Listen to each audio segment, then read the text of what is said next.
জামা বদলানোর মুহূর্তেই হঠাৎ টের পেলাম দরজার ওপাশে কারো উপস্থিতি। এক ঝটকায় তাকে ঘরের ভেতরে নিয়ে এলাম। একটু নিচু গলায় বললাম, রঘু, এমন আচরণ ঠিক নয়। তারপরের মুহূর্তগুলো সেগুলো এমন কিছু নয় যা কাউকে বলা চলে, আবার এমন কিছু যা মন থেকে মুছেও ফেলা যায় না।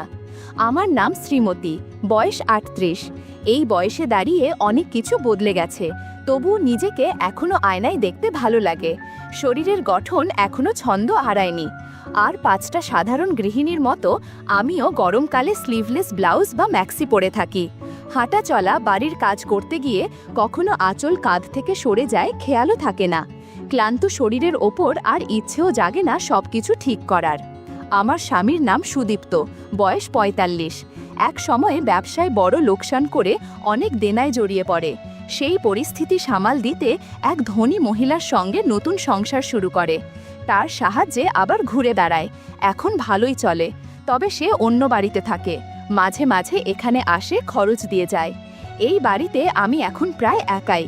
সঙ্গী বলতে আছে আমার ভাগিনা রঘু। বাবা মা না থাকায় ছোটবেলা থেকে আমাদের কাছে থাকে। বয়স ২৫-এর কাছাকাছি, একটু চটপটে, একটু গোঁয়ার, কিন্তু দিন শেষে আমার কাছের মানুষ। সকাল থেকে একটু দুর্বল লাগছিল। সবকিছু গুছিয়ে ছাদে কাপড় মেলে দিয়ে বারান্দার গাছে পানি দিচ্ছিলাম। গাছগুলো আমার প্রাণের মতো। পায়ে রোদ পড়ছিল নরম করে, আর হাওয়াটা ছিল আরামদায়ক। হালকা হলুদ শাড়ি পরেছিলাম, আঁচলটা পেছনে গুজে রেখেছিলাম যেন কাজে অসুবিধা না হয়। ঠিক তখনই পিছন দিকের বাথরুম থেকে রঘুর ডাক, রাঙামামি, একটু আসবেন? আমি একটু থেমে গেলাম। গলা শুনে বুঝলাম। বললাম, কি হয়েছে রঘু? ও ভেতর থেকে মৃদু গলায় বলল, পিঠে একটু কাদা লেগেছে, নিজে ঠিকমতো পরিষ্কার করতে পারছি না। আমি একটু অবাক হয়ে দাঁড়িয়ে গেলাম। দরজার দিকে এগিয়ে গিয়ে বললাম, তুই কি বলছিস রঘু?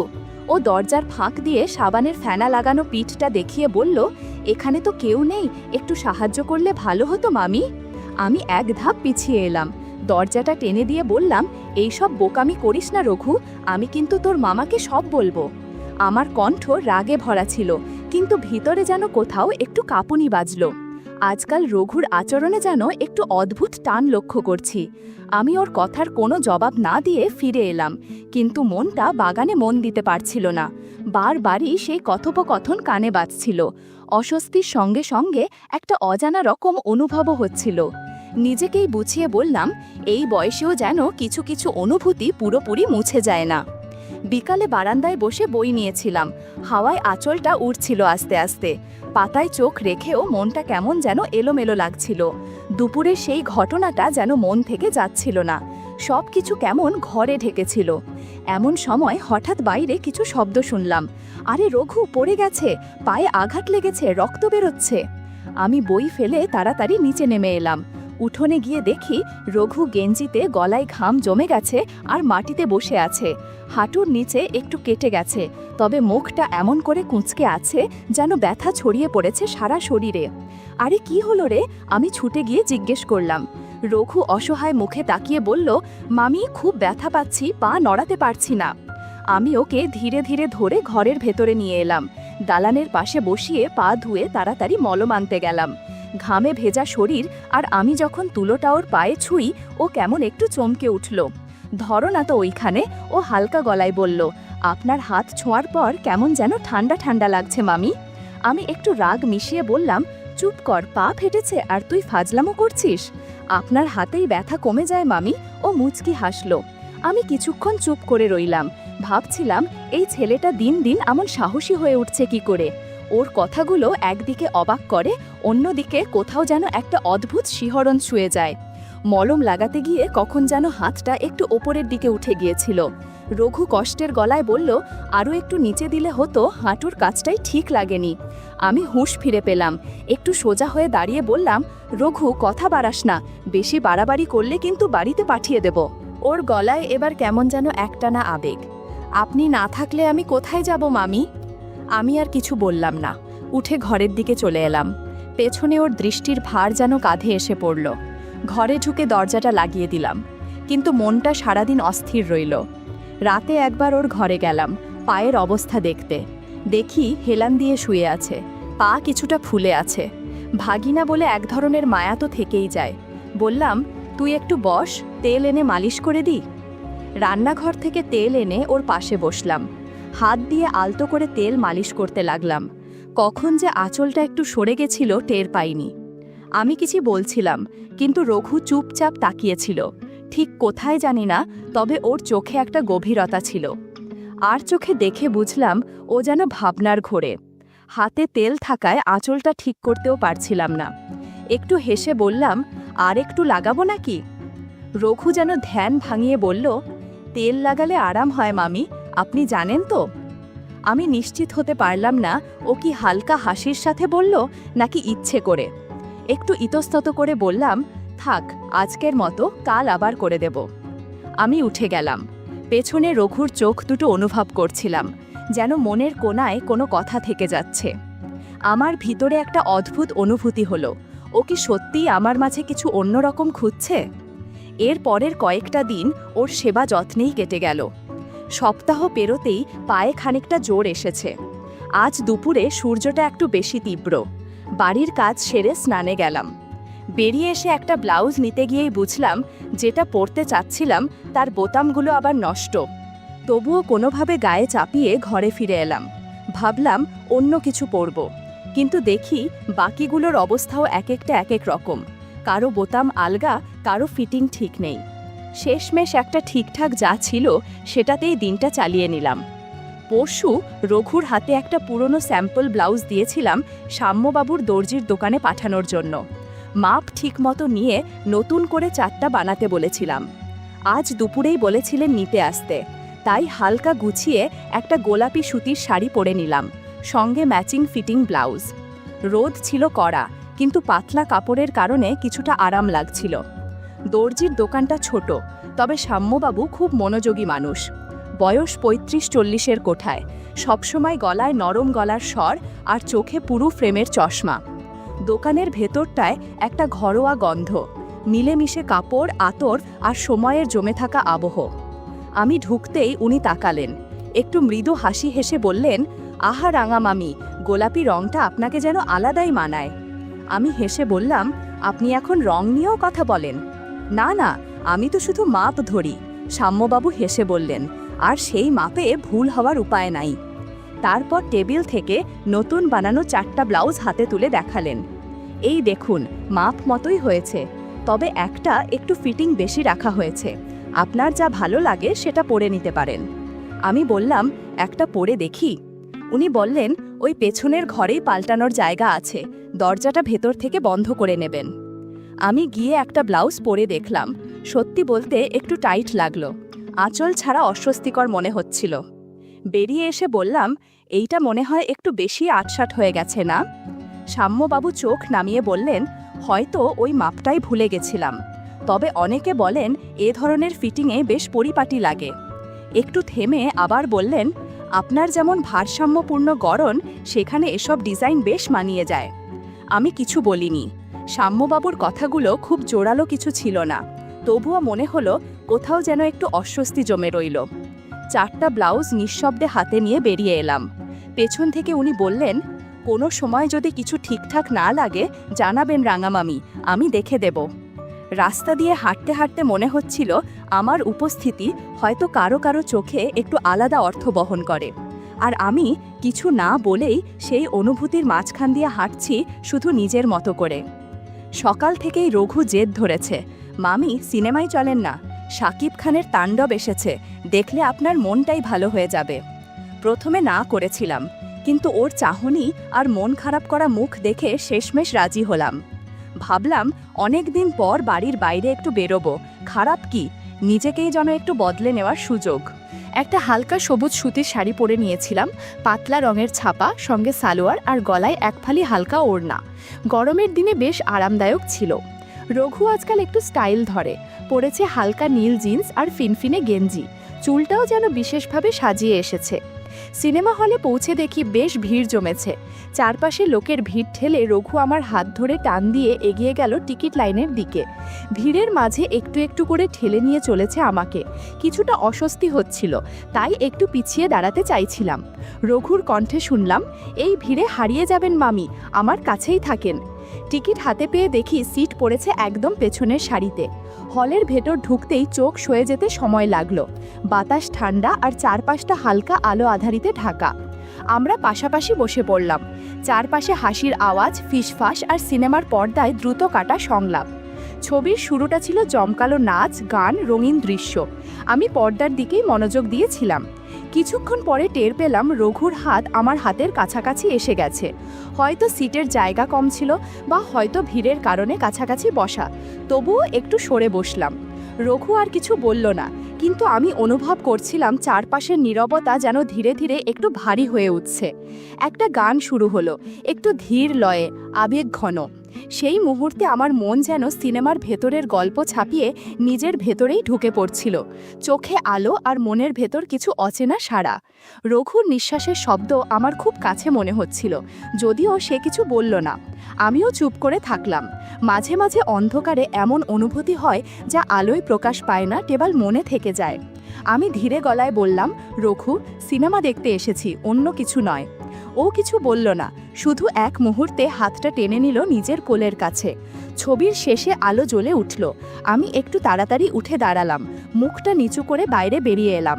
রঘু আগেই জানিয়েছিল বাইকে চলে যাবে, আমাকে বাসে বা রিকশায় ফিরতে হবে। হল থেকে বেরিয়ে এসে দেখি চারপাশে যেন শহরটাই অন্যরকম। হঠাৎ আকাশ কালো হয়ে এলো আর মিনিট দুয়েকের মধ্যে শুরু হয়ে গেল ঝমঝমে বৃষ্টি। এক হাতে ওড়না মাথায় টেনে ধরে রাস্তার পাশে দাঁড়িয়ে রইলাম। রিকশা বা ট্যাক্সি কিছুই চোখে পড়ছিল না। মনটাও কেমন অস্থির হয়ে উঠল। বাড়ি ফিরতেই হবে, ভিজলে তো জ্বর এসে যাবে। ঠিক তখনই একটা লোকাল বাস এসে থামল। চিন্তা না করে উঠে পড়লাম। বাসে উঠে বুঝলাম জায়গা নেই, আর ভিড় এত বেশি যে নিজেকে ঠিকমতো সামলানো যাচ্ছে না। যে যেভাবে পারছে দাঁড়িয়ে আছে। আমিও আঁচল সামলে কোনো রকমে দাঁড়িয়ে রইলাম, হাতে ঠান্ডা, মনটা থমথমে। কখন যেন শহরটা অনেক বড় লাগছিল আর আমি অনেক ছোট। কিছুক্ষণ পর বুঝলাম আশপাশের মানুষের দৃষ্টি যেন আমাকে ঘিরে ফেলেছে। পেছন থেকে বাসের হেল্পার এসে বলল, দিদি, বারুইপুর পর্যন্ত 30 টাকা। আমি ব্যাগ থেকে টাকা বের করছিলাম। এমন সময় অনুভব করলাম পেছনে কিছু একটা ঠেকছে, ইচ্ছাকৃতভাবে।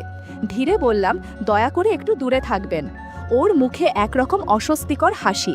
নিচু গলায় বলল, কি করব বলুন, ভিড়ের মধ্যে দাঁড়িয়ে থাকা তো কঠিনই, বিশেষ করে আপনার মতো কেউ থাকলে। কিছু বলিনি। ভিতরে ভিতরে শরীর শক্ত হয়ে যাচ্ছিল, মন অসহায়ভাবে কুঁকড়ে যাচ্ছিল। বাস হঠাৎ এক ঝাঁকুনি খেল। সামনে দাঁড়ানো একজনের শরীর এসে অদ্ভুতভাবে ধাক্কা দিল। আমি এক পা পিছিয়ে দাঁড়ালাম। লোকটা বলল, সরি দিদি, জায়গাটা খেয়াল করিনি। তবে ওর চোখ সরছিল না, আমি চোখ সরিয়ে নিচ্ছিলাম। একটু পরে হেল্পার আবার সামনে এসে বলল, দিদি, শাড়িটা সামলে রাখুন, একটু সমস্যা হচ্ছে মনে হয়। আমি কোনো উত্তর না দিয়ে মুখ ঘুরিয়ে নিলাম। প্রতিটি ঝাঁকুনিতে মনে হচ্ছিল চারপাশে কারো না কারো শরীর ছুঁয়ে যাচ্ছে আমাকে। কেউ কিছু বলছে না, কিন্তু বোঝা যাচ্ছে। একটা সময় মনে হচ্ছিল আমি যেন এক অদৃশ্য দেয়ালে ঠেকে আছি, কোনো সরে যাওয়ার জায়গা নেই, কোনো রক্ষা নেই। চোখ বন্ধ করে শুধু ভাবছিলাম বাসটা থামবে কবে। সঙ্গে একটাই অনুভব, আমি এখানে একা, একদম একা। শরীর ক্লান্ত, মন গুলিয়ে যাচ্ছে। ঘামের গন্ধ, শাড়ির ভেজা ভাব, বাতাসের ভার সব একসাথে এসে যেন আমাকে অসাড় করে ফেলছিল। বাস থেকে নামার পর মনে হলো যেন পুরো শরীর থেকে শক্তি ঝরে গেছে। মাথা ঘুরছিল কিনা বুঝিনি, হয়তো সবই মন থেকে আসছিল। বৃষ্টিতে ভিজে গেছি, শরীর ঠান্ডা হয়ে আছে। আর সেই ভিড় থেকে বেরিয়ে হেঁটে যেতে যেতে যেন মনে হচ্ছিল শহরের ভেতর আমি একটা অদৃশ্য মানুষ হয়ে গেছি। একটা রিকশা পেয়েছিলাম শেষমেশ। বসেই বুঝলাম ঠান্ডা কাঠের সিটের ছোঁয়া আর নিজের সম্মান বাঁচিয়ে আঁচলটা সামলানোর চেষ্টা, এই ছোট ছোট কাজগুলোই আমাকে ধরে রেখেছে। রিকশা চলছিল, মাঝে মাঝে সামলে নিচ্ছিলাম শাড়ির ভাঁজ যেন বাতাসে না উড়ে যায়। বাড়ির গেটের সামনে এসে দাঁড়িয়ে মনে হলো এই লোহার ফটকটাই যেন আমার জন্য সবচেয়ে নিরাপদ আশ্রয়। তখনই বুঝলাম চাবি নেই আমার কাছে। হঠাৎ মনে পড়ল সিনেমা হলে যাওয়ার আগে রঘুর কাছে দিয়েছিলাম চাবিটা। যখন একা বেরিয়ে এসেছিলাম তখন ওকে দেখাই পাইনি। সব মনে পড়ে গেল। আমি ফটকের পাশে সিঁড়ির ধাপে বসে পড়লাম। হাত ভেজা, মাথা নিচু, মন বোঝায় চাপা। কিছু বলার নেই, শুধু অপেক্ষা যেন এই দিনটা শেষ হয়। বৃষ্টি ফোঁটা ফোঁটা করে গায়ে গড়িয়ে পড়ছিল। চুল থেকেও ফোঁটা গড়িয়ে মুখে লেগে যাচ্ছিল।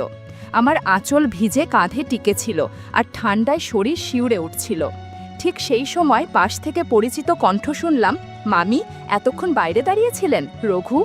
আমি ওর দিকে তাকালাম। ওর মুখে ছিল একটা অদ্ভুত মিশ্র অনুভূতি, কষ্ট, অস্বস্তি আর সামান্য দুঃখের ছাপ। আমি বললাম, তুই তো সিনেমা হলে ছিলি, চাবিটা তো তোদের কাছেই ছিল, তারপর আমাকে এভাবে একা ফিরে আসতে হলো রঘু। ও একটু চুপ করে নিচু গলায় বলল, মাফ করবেন মামি, আমি বাইকে ছিলাম, ভাবিনি আপনি একা ফিরে আসবেন। আসুন, আমি দরজা খুলে দিচ্ছি। দরজা খুলতেই আমি সোজা ঘরে ঢুকে পড়লাম। পেছনে ওর পায়ের শব্দ পেলাম, কিন্তু ফিরে তাকাইনি, দরজা আটকে দিলাম। ঘরের মধ্যে অল্প আলো, জানলা দিয়ে ঠান্ডা বাতাস ঢুকছিল। ভিজে কাপড়ে ঠান্ডা লাগছিল প্রচণ্ড, তাই শাড়িটা পাশে সরিয়ে দিলাম। এক মুহূর্ত আর সহ্য হচ্ছিল না। ড্রেসিং টেবিলের পাশে দাঁড়িয়ে চুল খুলছিলাম। আয়নায় নিজের দিকে তাকিয়ে কেমন যেন অচেনা লাগছিল। এই ক্লান্ত মুখটা কি আমি? বৃষ্টির ঘ্রাণ আর ভেজা শাড়ির গন্ধ ঘরটাকে মিষ্টি করে তুলেছিল। ভেজা জামাকাপড় বদলানোর সময় বুঝলাম দরজার ওপারে কেউ দাঁড়িয়ে আছে। সামান্য নড়াচড়া, নিঃশ্বাসের শব্দ, হয়তো রঘু। এটা ভয় নয়, লজ্জাও নয়, একটু অন্যরকম একটা অনুভব। হঠাৎ বুকের কাছে হালকা ধুকফুক বোধ করলাম। আমি ধীরে বললাম, রঘু তুই চলে যা, আমি একটু বিশ্রাম নেব। ও কোনো উত্তর দিল না। হয়তো চলে গিয়েছিল, হয়তো চুপচাপ দাঁড়িয়েছিল, আমি জানি না। শুধু জানি সেদিন রাতে ঘরের বাতাসটা একটু ভারী হয়ে উঠেছিল। সকালের বৃষ্টি অনেক আগেই থেমে গিয়েছিল। দুপুরের রোদ উঠতেই আমি এক গাদা ভেজা কাপড় ঝুড়িতে ভরে ছাদে গেলাম শুকাতে। শাড়িগুলো থেকে জল টপ টপ করে ঝরছিল, যেন ওরাও আমার মতো ভিজে কাঁপছে। আমার গায়ে তখন ছিল পাতলা সাদা সবুজ ছাপা সুতির শাড়ি, হালকা ও আরামদায়ক। ভেজা গায়ে ভারী কাপড়টা কঠিন হয়ে ওঠে। চুলটা হালকা ভেজা, পেছনে খোঁপা করে বাঁধা। ছাদে উঠে একটু হেসে উঠলাম। এই রোদটার জন্যই তো সকালের অস্বস্তি সহ্য করেছি। এক এক করে কাপড় দড়িতে ঝুলিয়ে দিচ্ছিলাম। হঠাৎ পেছন থেকে একটা কাশির শব্দ শুনে ঘুরে তাকালাম। পেছনে রঘু দাঁড়িয়ে, ওর হাতে কিছু জামা কাপড়। মাথা চুলকাতে চুলকাতে বলল, আমি ভাবছিলাম কাপড় শুকাতে আসবো, আপনিও এসেছেন দেখি। আলতো একটা অস্বস্তি বোধ করলাম, কিন্তু ছাদ তো একটাই, আর করারও কিছু নেই। আমি আবার কাজে মন দিলাম। হঠাৎ দেখি রঘু এগিয়ে এসে পাশে দাঁড়ালো। এক হাত দিয়ে আমার দড়িটা ধরে বলল, এই দিকটা আমি ধরে রাখি, আপনি কাপড়গুলো দেন রাঙা মামি। রাঙা মামি কথাটা শুনে একটু থমকে গেলাম। অচেনা লাগছিল, আবার যেন বেশি পরিচিতই। বুঝতে পারলাম না ঠিক কী অনুভূতি। আমি চুপ করে কাপড় তুলে দিলাম। শাড়ি ঝোলানোর সময় হঠাৎ আমাদের হাত ছুঁয়ে গেল। একটা অপ্রত্যাশিত মুহূর্ত ছিল। কেউ কিছু বলল না, বরং দুজনে একটু থমকে দাঁড়িয়ে রইলাম। আমার গলার কাছে হঠাৎ গরম বাতাসের একটা ঢেউ গেল। চোখ কোণে তাকিয়ে দেখি রঘু দৃষ্টি আমার ওপর আটকে আছে। হাওয়ায় শাড়িটা হালকা লেগে যাচ্ছিল। আমি দ্রুত আঁচলটা ঠিক করছিলাম। কাপড়গুলো টান টান করে দড়িতে ঝুলিয়ে দিতে দিতে বললাম, এই দিকটা বেশি রোদ পড়ে, ওদিকে গেলে আবার ভিজে যাবে। রঘু হাসি মুখে বলল, আচ্ছা, আপনি জানেন রোদে যখন শাড়িগুলো দোলাচ্ছে তখন আপনারই মতো ঝলমল করে রং ফুটে ওঠে। আমি মুখ ঘুরিয়ে রাখলাম, কিন্তু ঠোঁটের কোণে হালকা একটা হাসি ফুটে উঠল। আর ওর দিকে তাকাতে পারলাম না, কিন্তু বুঝতে পারছিলাম ওর চোখ যেন আমার ওপর আটকে আছে। হাওয়াটা একটু বেড়ে গেল, আঁচলটা হঠাৎ উড়ে গিয়ে পেছনে চলে গেল। আমি হাত দিয়ে আঁচলটা সামলাতে গিয়ে পারলাম না ঠিকঠাক। ও পেছন থেকে এসে আস্তে আস্তে আঁচলটা নিয়ে সামলিয়ে দিল। আমি হালকা সরে গেলাম। একপাশে গিয়ে বললাম, ঠিক আছে রঘু, বাকি কাপড়গুলো পরে ঝুলিয়ে দেব, তুই নাম, রোদটা বেশি হয়ে যাচ্ছে। ও একটু থেমে বলল, আপনি তো সকালে ভিজে গিয়েছিলেন, সাবধানে থাকবেন, ঠান্ডা লেগে গেলে অসুস্থ হয়ে পড়বেন। তারপর ধীরে ধীরে ছাদ থেকে নামতে লাগলো। আমি দড়িতে ঝুলানো শেষ শাড়ি নিয়ে ভাবছিলাম, আজকাল ওর চোখে যেন একরকম অন্যরকম ভাব দেখছি, যা আগে দেখিনি। আমি নিজেও কেমন যেন ভাবনায় পড়ে গেলাম।